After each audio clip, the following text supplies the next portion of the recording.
Dedicated to Eastern and Southern Kentucky, this is WYMT Mountain News at 11. Good evening, I'm Justin Case. We begin tonight with a fatal wreck in Pike County. An elderly woman is dead after she was ran over by a car. It all happened in the Coal Run community earlier this evening. Officials have not released many details yet. They are still working on notifying family members. Investigators are looking into possible mechanical failure as the cause. We will update this story as we learn more on WYMT.com. During jury selection for the man accused of killing 5 people in a 2015 crash, and as a surprise to many, Jason Gibbs decided to plead guilty. Gibson killed Charlene Lewis, Judy Pennington Adams, Tiffany Williams, 23-month-old son Kyson, and her unborn child after crashing into them on the Hal Rogers Parkway. It was an emotional day in the courtroom for many, but family of those killed in the crash say this resolution can allow them to move on. We've been in the grieving process for so long, and now it's kind of time to set into the healing process since we don't have to come to court and see him all the time. Gibson accepted the 4 murder charges and fetal homicide charge. His sentencing will be May 6th.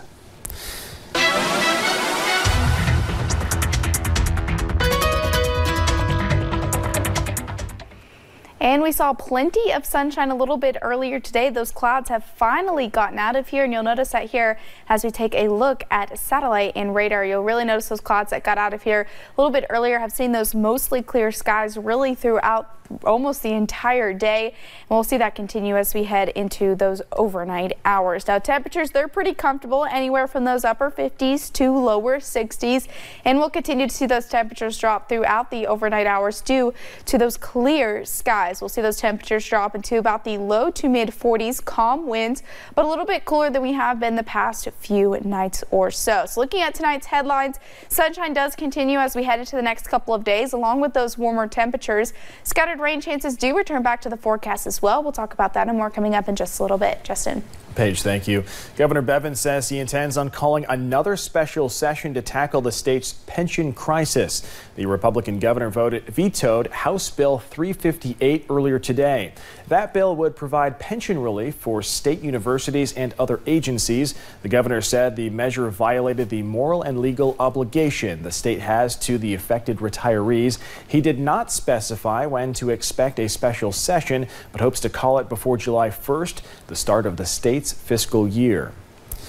From the mountains of eastern Kentucky to Capitol Hill, one local man made the trip to testify before Congress about the effects of mountaintop mining. Carl Shoup is a third-generation coal miner from Benham, Kentucky. Today, he told lawmakers during a U.S. House subcommittee hearing why he is against mountaintop removal mining. I'm just looking around the environment and seeing the water being polluted and the mountains being torn up. I'm trying to fight for our people in our mountains, you know. That's what we've been fighting for. And you know, that's people that, like I'm saying, that we need in office to work for us. We're getting destroyed down there, you know. And I know people need jobs and stuff, but hey, that's what we're telling these politicians up here. Hey, it's the 21st century. We need to, coal is on its way out. The Kentucky Coal Association President Tyler White also testified at the hearing today. He argues against Yarmouth's bill, saying it is too broad and would restrict other types of mining. A woman who received $110,000 in a secret sexual harassment settlement with 3 current and former Kentucky GOP lawmakers is asking a judge to dismiss a lawsuit demanding that she give it back. The lawsuit claims the woman violated a confidentiality agreement. Her dismissal motion filed today says the lawsuit is meritless. The settlement toppled Kentucky House Speaker Jeff Hoover. The lawsuit seeking the money back plus interest was filed by the current state representative. In Wolfe County, fire officials conducted prescribed burns today. The Kentucky Division of Forestry shared this video on their Facebook page of the burn. They assisted Kentucky Nature Preserves in burning 32 acres of land. Officials say the burn helped with fuel reduction and to prep the site for new landscaping. The University of Cumberland started a new program and had a 100% pass rate on board exams. The university just graduated their first cohort of family nurse practitioners who all passed their exams. Staff say the region is in need of nurse practitioners to help meet the need for primary care providers. At the current rate, they say there are essentially more patients than providers, but the nurse practitioners are helping to fill that gap. It's phenomenal to know that we're able to give back to those communities, to our communities that we've been a part of for nearly 130 years. University staff say they hope the 100% pass rate will help grow their family nurse practitioner program. Rudy Giuliani, Shaquille O'Neal, Terry Bradshaw, just a few of the names of guest speakers at the Excellence in Leadership Series held at the University of the Cumberlands. For the first time in the event's 14-year history, a woman is holding the honor of guest speaker, Laila Ali. Ali is the daughter of the late Muhammad Ali, and as I learned tonight, the event is about helping students learn that the great leaders who they hear from were once just like them, and that success is a choice we can all make.